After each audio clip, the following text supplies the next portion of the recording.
क्या करता है, क्योंकि मैं अपनी बच्ची के लिए, परिवार की बच्ची के लिए देखने गई हूँ तो पूछूंगी। और भाई साहब मुझे जवाब दे, जी मैं तो काम करता हूँ, अभी नौकरी पे हूँ, ये मेरा जो बच्चा है ये रिटायर हो चुका है। वो 21-22 साल का बच्चा रिटायर हो चुका है, पिताजी अभी नौकरी पे। ये मजाक किया है इन्होंने। मोदी परिवार की बात करते हैं, परिवार की भाषा भी उनको मालूम है, परिवार का दुख दर्द क्या होता है उनको मालूम है? नहीं मालूम है। इसलिए हालात हमारे देश के बिगड़ रहे हैं साथियों। बेरोजगारों की गिनती जो बढ़ रही है उसमें सबसे ज्यादा गिनती 25 बरस से नीचे के नौजवानों की है। और हिंदुस्तान हमारा नौजवान है। 65% आबादी 35 साल से नीचे की उम्र की है।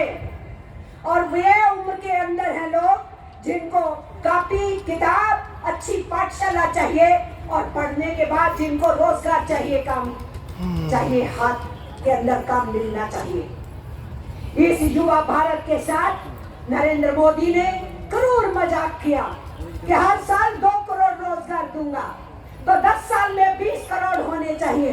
लेकिन सच्चाई क्या है कि जिनके पास रोजगार थे वो भी छीन लिए गए। बेरोजगारी बढ़ी है तो जिनके पास रोजगार है उनके भी छीने हैं। इसलिए हालात बहुत ही खराब है। और ऐसी स्थिति में जब आप बोल दो कि सिर्फ सरकारी कर्मचारी को ही पेंशन क्यों, पुलिस और फौज को ही पेंशन क्यों नहीं, क्यों हम सबको पेंशन क्यों नहीं?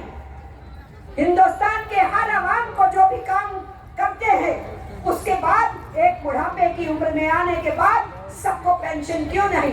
तो सरकार कहती है पैसा नहीं है, क्योंकि पैसा तो अडानी अंबानी के पास भेजा है ना ज्यादातर। तो सरकार बोलती है पैसा नहीं।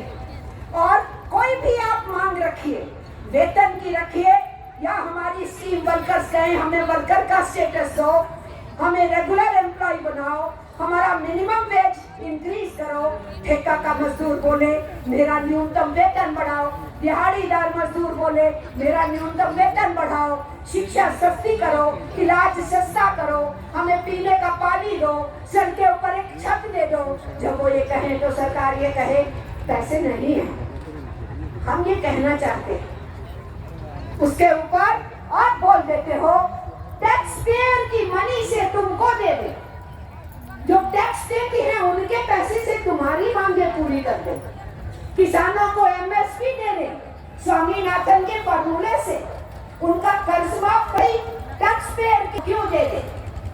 हम ये कहना चाहते हैं इस देश के अरबोपति खरबोपतियों का टैक्स कम किया गया, इस देश की पूरी जनता को टैक्स सिस्टम में लपेट लिया गया। और ये जो जीएसटी है वो हर एक के ऊपर टैक्स है। हम और जिसपे दया करके भीख मांगने वाले के हाथ पे आप पैसा रखते हो वो भी टैक्स पेयर है। बाजार से कुछ भी खरीदने के लिए जाएगा उसके ऊपर जीएसटी लगा हुआ है। तो मैं ये भी सच बताना चाहती हूँ, कुछ साथियों ने आंकड़े रखे, मैं दोहरा रही कि इस देश में जो कुल धन दौलत है उस कुल धन दौलत में से इस देश के ऊपर के केवल 1% जो अमीर है वो उसमें से 40 पैसा के हिस्सा है। और इस देश की नीचे की जो 50% जनता है जो लगभग 70 करोड़ है उसके हिस्से कुल धन दौलत में से, जो लेटेस्ट आंकड़ा आया है, कुल धन दौलत में से केवल 3 पैसा है। उधर 40% है, इधर 3% है। और जब जीएसटी का कलेक्शन होता है, टैक्स का जो हर मानस पे लगा है, उसमें से ये जो नीचे वाले लोग हैं कुल धन दौलत का केवल 3% हिस्सा इनके आता है।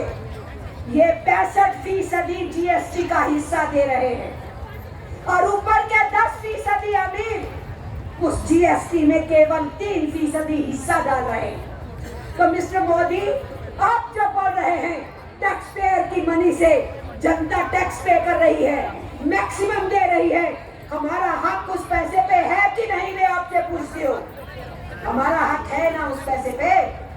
इसलिए हम कुछ ये तो नहीं बोल रहे कि आसमान से चांद और सूरज को लाके हमारी प्लेट पे रख दो। हम जो मेहनत मशक्कत करके खेत में, खलिहान में, कारखानों में जो धन दौलत पैदा करते हैं, उसका बड़ा हिस्सा नरेंद्र मोदी के मित्र ले जाते हैं उनकी पॉलिसियों के चलते हुए, और बहुमत जनता उस हिस्से से वंचित भी हो रही है, और जो उनके हक और हकूक है उनको दिए नहीं जा रहे। करने की जरूरत है, इसलिए उनका कुर्सी पे बने रहना अपने देश के लिए तबाही के अलावा और कोई रास्ता नहीं है। वो तबाही की तरफ ले जाएगा। अपने मुल्क को, अपने देश को उस तबाही से बचाने के लिए यहाँ साथियों ने नारे लगाए कि बीजेपी हराओ और देश बचाओ, बदलाव लाओ। ये बात साथियों ने कही। उसी में मैं आपसे कहना चाहती हूँ साथियों कि इस बात में हमें समझना चाहिए कि आने वाले दिनों में हम ये जान ले, ये लड़ाई लंबी होगी। मोदी को कुर्सी से हटाने के बाद भी लड़ाई लंबी होगी। इन्होंने जितने भी संस्थान हैं, जितने भी जनवादी इंस्टीट्यूशंस हैं गवर्नमेंट के, उन सब के अंदर संप्रदायवादी आरएसएस के गुर्गों की भर्ती की है, फौज में घुसपैठ की है, पुलिस में घुसपैठ की है।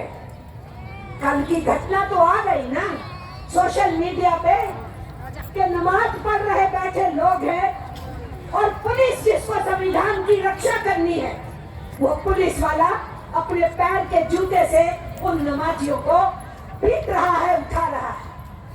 उस पुलिस वाले की केवल सस्पेंशन से गुजारा नहीं होगा। उसको सस्पेंड किया गया कल क्योंकि वीडियो वायरल हो गया।